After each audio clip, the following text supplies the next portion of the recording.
Hello, welcome to another Lego Bootleg review. This is Gudi. Someone on Facebook requested me to do a Gudi set. Well, he asked for tanks, but I didn't really want to get a tank, so I got this instead. There were like 5 of these, and this one was the cheapest out of 5 of them in this line of Earth Border, the Blue Seaway. Sure. But yeah, it's like a stingray, sort of crap thing stuff. Don't know how going underwater is the border of the earth, unless it's like Pacific Rim or something. So yeah, these are the 4 like big hero guys you can get on the other sets. I'm going to carry it back so you can see the edges of the box and stuff. This side of the box, I know it's on that side. And at the bottom actually tells you where the company is, because while I do say bootleg, they have sets that are reminiscent of official stuff, but they can get away with it because these are not official designs and they can put their company's information there. So if you want to contact them, focus, there you go. Product name, blocks, and there's the address, their postcode, their phone number, their website, and uses ABP plastic. So, I already actually built this. I just I'm grabbing, put this box in the wrong way, but oh, here we go. Oh no, okay. So the box is designed exactly the same like the Shingon boxes. It could have been the same packaging company because the card feels just as thick, and you also have this little cardboard tray. Inside you have the instructions manual, of course, which we'll go through, mention that in a sec, and this ship that I already built. All the pieces were in 3 different bags. There's a tiny bag that contained all the minifigure bits, and of course, some things rolling around.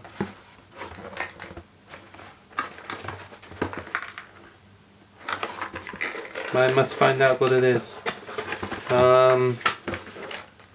Off cam. Oh, it's just another piece of cardboard. But anyway, let's go for the instruction manual first. The manual is actually printed quite well.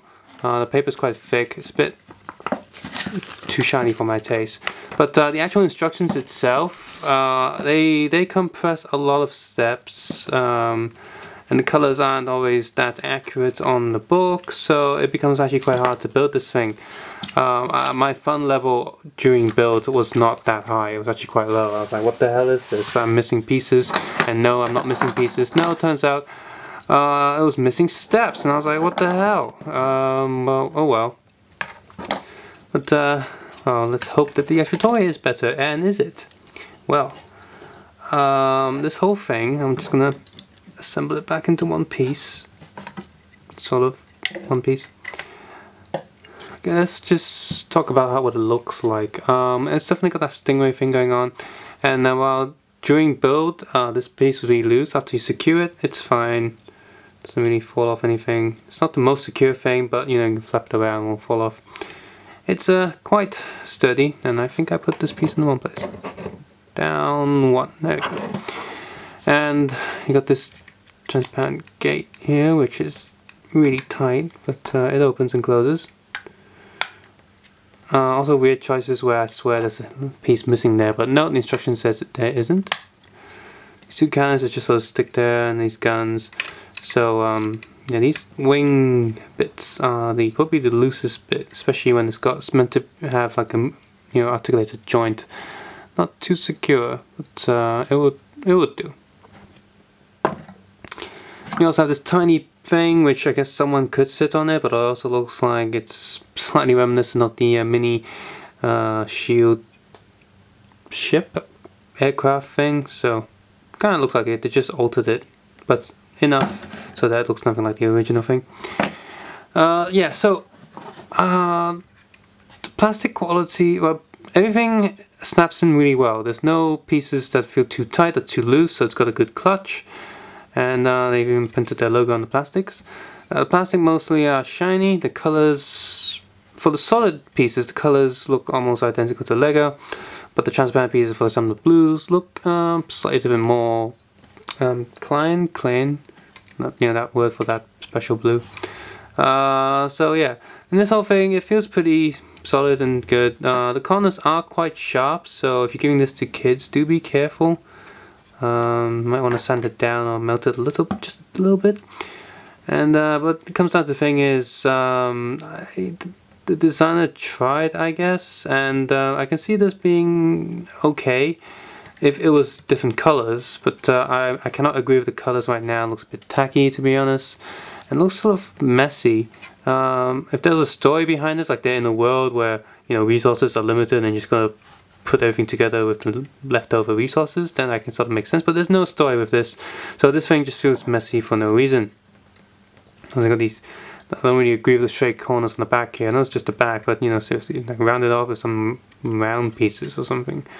So all in all, this ship is uninspired. It just feels sort of like lacking. Also, Earth borders must be defending us against something, but out of all the sets, I couldn't really see anything that they would defend against. So I guess it's up to you.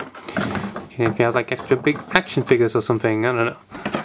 And this piece is actually, this piece is way better, but the grey is unexciting and just plain old flat. The tanks did look okay though in the shop, you know, just look like tanks, just big green blocks, so hooray.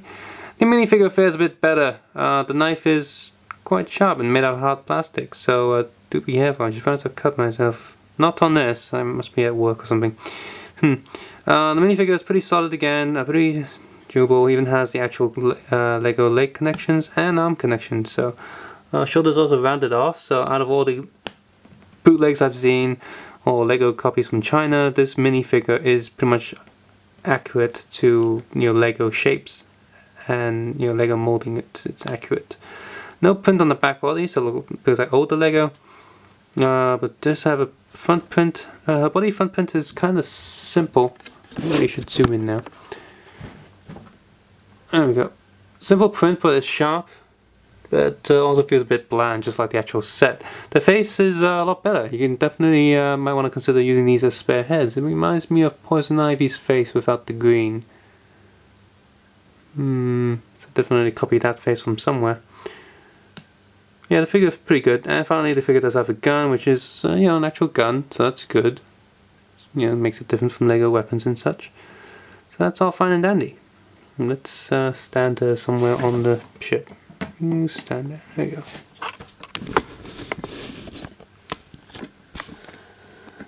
So all in all, if this is a pretty good, you know, quality plastic for a Chinese brand. So you might definitely, if you like tanks and stuff, I definitely go and consider. You know, I would highly recommend you consider it. The build is quite solid, but you know, you do have to pay a lot of attention and spend more time on the instructions, because you're gonna have to look at certain steps and think, am I missing anything? It's very, very compressed. The figures are just fine. They're almost Lego quality. They're really good. So print is, you know, not as good, but the actual plastic is. So even using them as spare pieces for custom figures is not a bad idea. But yeah, the biggest thing that brings this set down is just that the set is just a bit boring. Playability is not too high unless you count that tiny craft as an enemy, but it's definitely not. It's part of the ship, so when you're part of their team. So yeah, it feels a bit lacking, a bit messy, but good plastic and a pretty good figure. Subscribe, suggest and comment below, and of course take care and have a nice day. Bye.